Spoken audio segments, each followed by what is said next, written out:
Black Lives Matter and teachers' unions demand a freedom campus in the heart of the California State University system. I'm here to tell you, there is already a freedom campus all around your stupid university system. It's called America. I'm Dr. Duke, and she's Katie, and God bless America.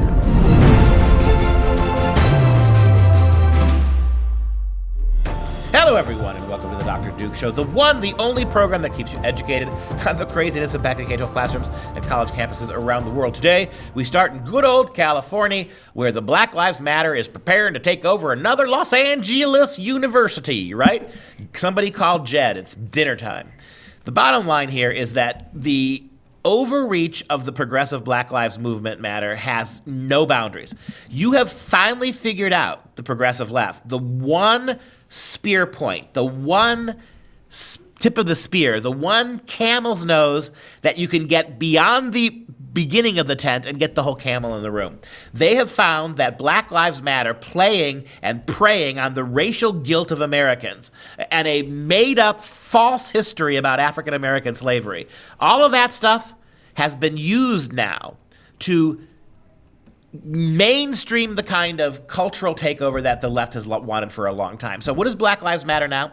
It's not enough that their curriculum has already been in the schools. It's not enough that social justice has been what the universities have become. That's not enough. What they demand is that the University of Los Angeles, in the California CSU system, right? What the Los Angeles campus, they want to turn it into their own private Black Lives Matter freedom campus, where all that's going to go on at that particular school will be controlled and owned, and all the faculty and all the students will be there for nothing more than a testament and an ongoing adoration of Black Lives Matter theology. And let's remind everyone that it's supposed to be for the entire CSU system, Yep. which is 430,000 undergrads. So mom and dad, if you're like, okay, well, Freedom Campus, let LA do its thing. If they're going to any of those campuses, this clearly impacts them. And they actually set out an entire 15 demand list, including the whole turning the LA campus into the Freedom Campus to make Black Lives Matter.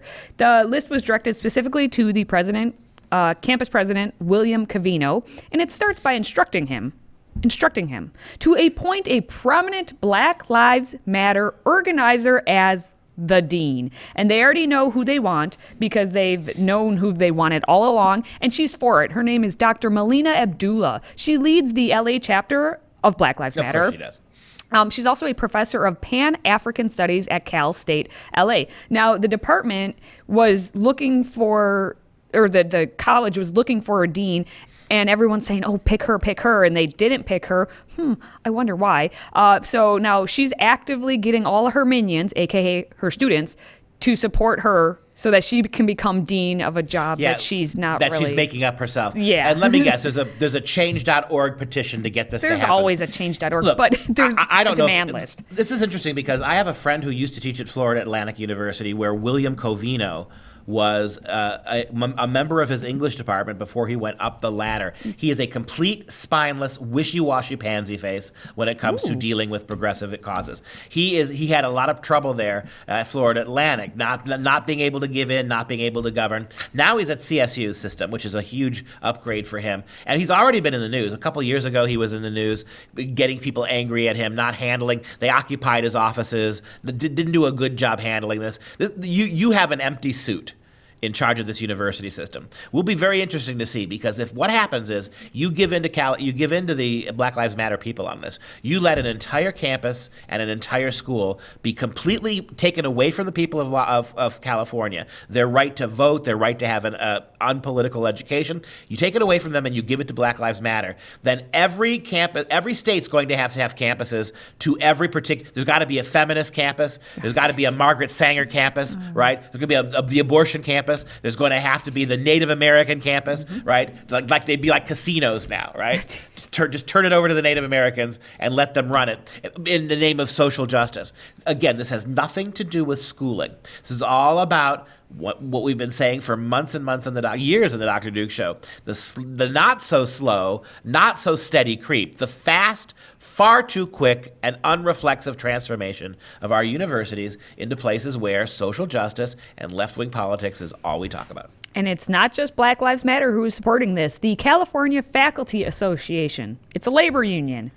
It represents 29,000. Sure they are. Different professors, lecturers, librarians, other staffers. They've co-signed onto this because that's what they do. These teachers' unions are all about getting behind Black Lives Matter, so they're, looking woke and saying they're, part of the people. Now, according to this list of demands, and again, there are 15, so we're not going to go over all of them, but first and foremost, we have to get rid of the police. And not just the police. It actually, in their list, says you need to disarm and divest from the California State Los Angeles campus police and replace it with non-punitive forms of accountability, including restorative and transformative justice, trauma-informed crisis teams, and other community-led public health and safety programs. Retributive justice, right? So not only there will be no cops who actually punish people who do bad things, the purpose of a quote-unquote police force will be to give people reparations.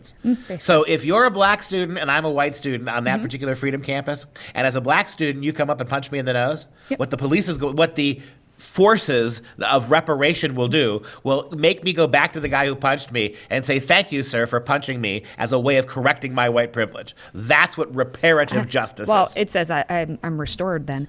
In addition, they want to end all the contracts that include any federal police departments, security agencies. They actually mentioned the California Highway Patrol, the Department of Homeland Security, and ICE. They want to get rid of everything and anything. I wonder what they're trying to do. Right. And explain to me again what the purpose of any of this has to do with math or science or reading? None. Also, in terms of student admissions and empowerment, they're declaring a state of emergency for black students that funds and enables the Department of Pan-African Studies to outreach to and directly admit a minimum of at least 500 students per year. They're basically, and if you read more with Pan-African Studies, they want this basically to be the only thing you can major in. Yep. And get every degree. And who leads that again? Dr. Molina Abdullah. All of it in the service of socialism. All of it. All of these waste of time, identity politics, racial degrees, they point to one thing: a socialist understanding, a socialist Marxist dialectic underpins all of them. All you're doing is grooming them. And again, you're going to have transgender colleges only for that. You're going to have gay and lesbian colleges only for that. All across the country now in the name of social justice. And if you fight this in any way, shape, or form, you're a bigot. And if you don't believe that all they're doing is trying to indoctrinate and get your kids, Dr. Abdullah has said that young people are less invested in the current system. They tend to be more audacious and visionary in what they're calling for. And that when initially Black Lives Matter met for them, she said about half the people gathered were my students from Cal State LA.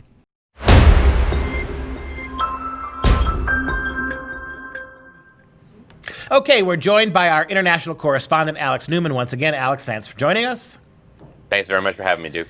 And you've written another great article about an Illinois Democrat politician who actually now wants to stop teaching history altogether until the traditional way we teach. And that means basically stop teaching the Marxist way we're doing, the Howard Zinn way we're teaching history in the public schools. Stop that, because that's now racist and white supremacist. And don't teach history to our kids until we get the new, really racist 1619 curriculum into all the schools. Is that pretty much the story? That's what's going on.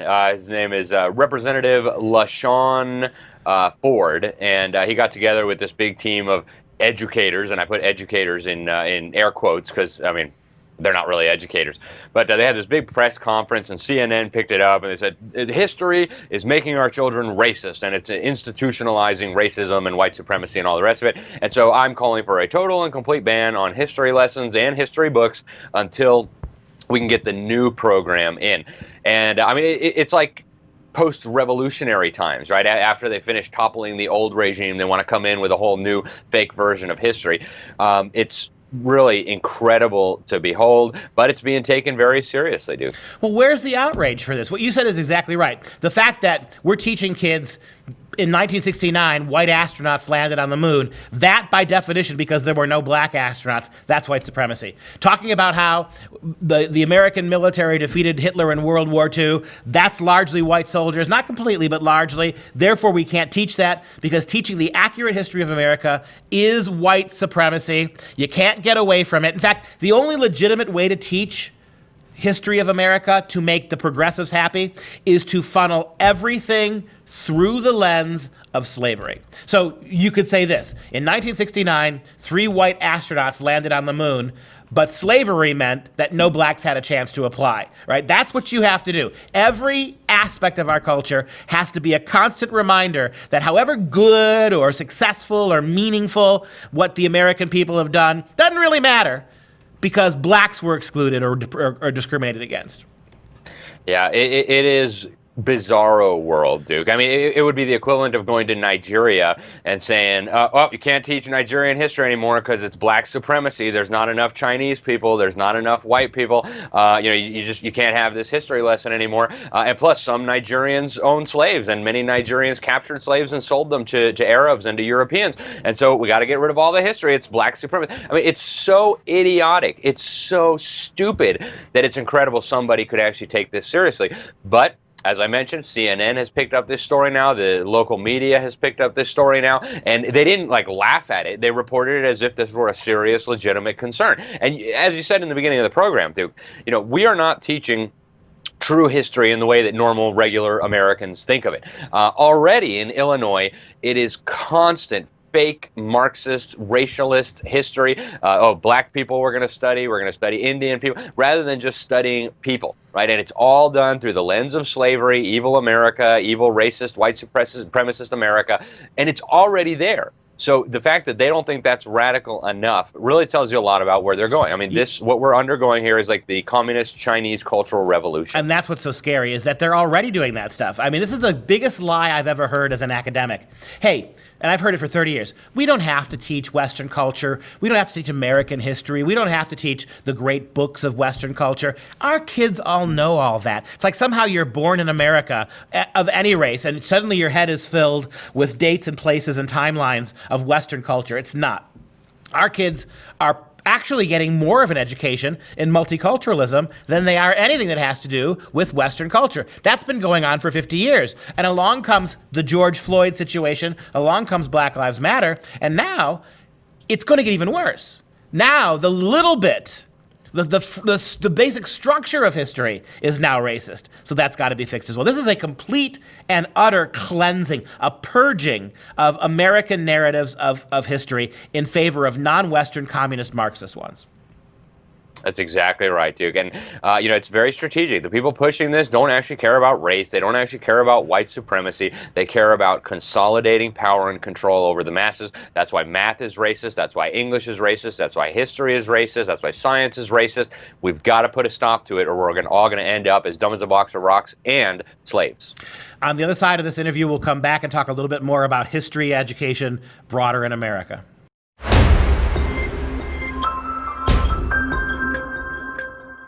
Back again with our second part of our interview with Alex Newman, international correspondent. We're talking about history, or should I say the end of history, in American universities. And you made a couple of great points in the previous segment, Alex, about how this is literally the death of a discipline. History now, by definition, is racist unless it is all filtered through America's primary sin of racism. And of course, what that means is that every accomplishment of America has an asterisk. Every good thing we've done is undercut with that asterisk. That every aspect of what we've done as a culture, the other side of the coin is simply the word racism. And so to teach kids anything valuable, or that there's any sense of cohesion, or that Western culture did anything right, or that democracy or constitutional republics or freedom to vote or freedom of speech, to teach that those things are actually good things, now, according to these people, is simply inculcating white supremacy into our kids' minds. That's exactly right, Duke. And that's what they've done. That's what they're doing. They're in the process right now of labeling Christian civilization, individual liberty, our Constitution, America, the Bible, Christianity. They're in the process of trying to label it all white supremacy. And therefore, if you defend any of those things against the Marxist revolutionaries, you are by definition a white supremacist. It's a neat trick, one that anybody who had even a modicum of critical thinking skills would be able to see right through, but that's where they're going with this, right? And if you actually stop and think about it for a minute, it is an inherently racist argument. The idea that only people with a light skin tone care about correct grammar, or care about the rule of law, or care about individual liberty, that is a racist argument. And if you turn off CNN and you turn off NBC and you go out and actually talk to Americans, go talk to pastors with darker skin, you'll find that no, they also value Christ. They also value liberty. They also value all of these things that are supposedly white supremacists. So it's a racist argument. It's a dangerous argument.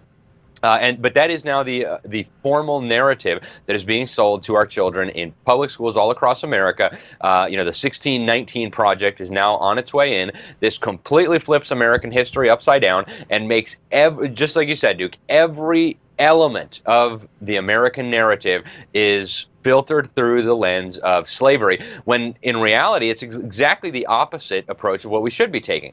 America was the second culture on planet Earth after our cousins in Britain to formally abolish slavery. And it wasn't enough just to do it here. We actually insisted that it be abolished all over the world. And it all came from these biblical principles that we share with our cousins in Britain, the idea that all men are created equal, that all men are endowed by their creator with certain unalienable rights, and that government exists to protect these rights. This is the lens that history should be taught through. There was this scourge called slavery throughout all of human history. Darwin came along and preached this crazy idea that some races were more evolved than others.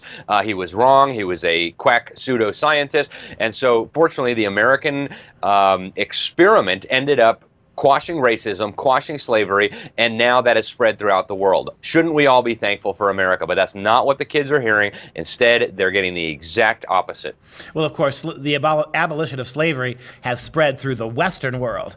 There's a certain religion that we won't mention that is still engaging in it, that slavery is alive and well in many aspects of non-Western culture. When you take 1 million Uyghurs, Muslim Uyghurs in China, and put them in concentration camps, you are effectively enslaving them. So this idea is a Western idea primarily. But to go back one other step further, this is more than just an attack on history.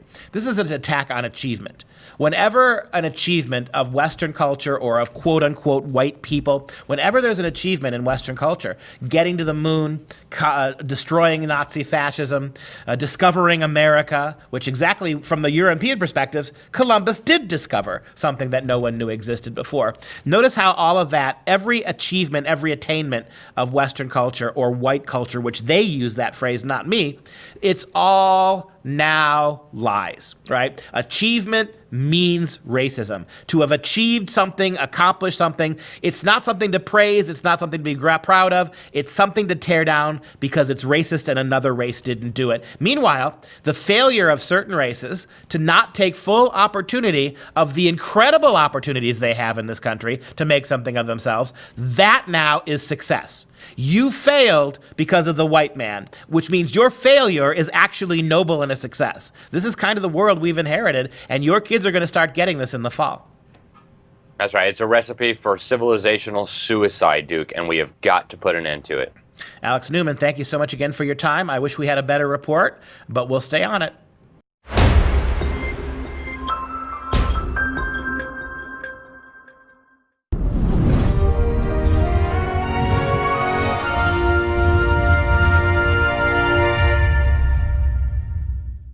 It's time now for some real education. The Burke and Hare murders were a series of 16 killings committed over a period of about 10 months in 1828 in Edinburgh, Scotland.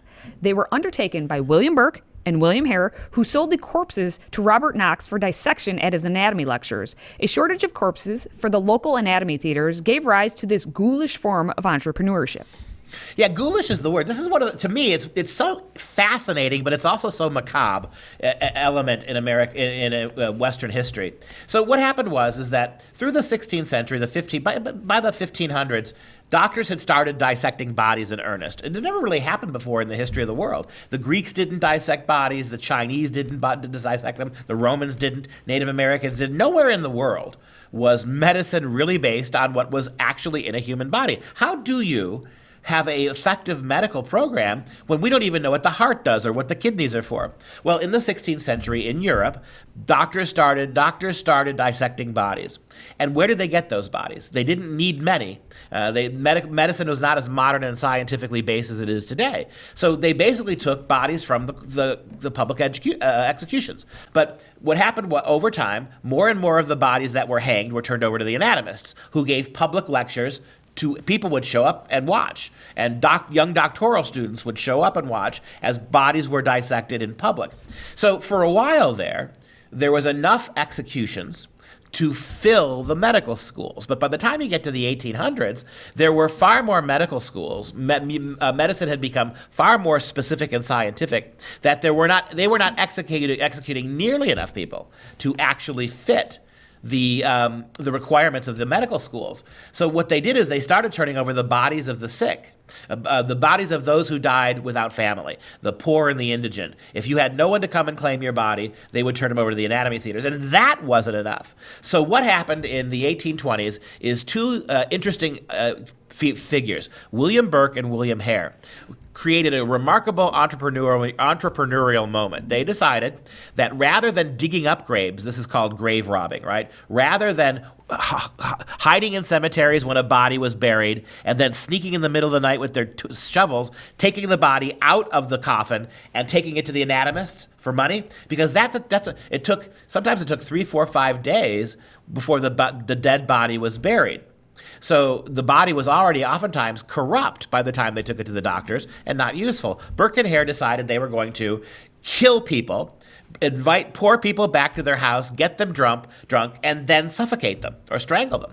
And then they went to the doctor, one doctor in particular in Scotland, Robert Knox, who was a huge collector of anatomical curiosities. He had all sorts of anatomical displays. But he needed bodies to die. There's Robert Knox. He in the museum today. He needed more corpses for his medical students. So when Burke and Hare brought him bodies that were so recently killed they were still warm, rather than calling the cops, Knox said, "You bring me more of these, and I'll pay you double."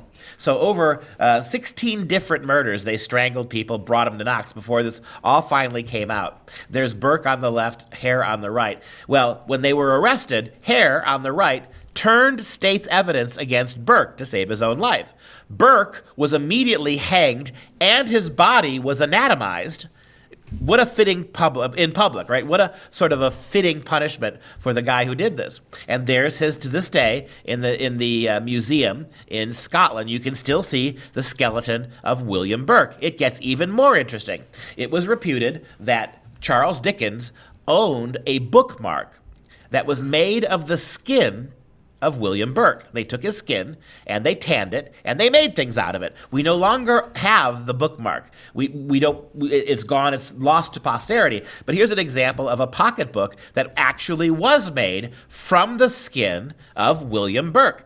So they, like the Indians on the plains with the bison, the anatomists used every part of the criminal in order to make a statement about retributive justice, right? So Burke and Hare have become famous as the two men down through history who created a very lucrative trade in providing warm, just-killed bodies to the anatomist. And Knox lost his position and was forced to resign from his museum because of this, and that spurred legislation in England called the Anatomy Act, which would make sure there was a steady supply of bodies for the medical schools that weren't taken from graves or murder. All right. As always, you can follow us on Facebook and Parler. And if you have any questions, visit freedomproject.com/askduke. Don't forget, the Dr. Duke Show is offered on more than a dozen podcast platforms such as Apple, Stitcher, and Spotify. And here's a special shout out to a subscriber who recently left us a precious 5-star review. Rare reality. The show is very down to earth and very real. It's also very unfortunate that it is necessary. But these are the days we live in, and knowing the truth behind what's going on in schools is very important to anyone who has children in the education system. Well, thank you so much for the very coveted, precious 5-star podcast review. And if you'd like to, tell your friends to leave us a 5-star review, We'd appreciate it. Now we're going to wrap things up with, like we always do, with our fun fact of the day. And today, it's a super random fun fact. The Eiffel Tower actually grows about 6 inches during the summer because the heat expands the iron. 6 inches? Who needs the little blue pill? Guys, just head to France, scrape off a little bit of the Eiffel Tower, and you're golden. And that's going to do it for this week. For Freedom Project, I'm Dr. Duke. She's Katie. Until next time, stay educated, mes amis.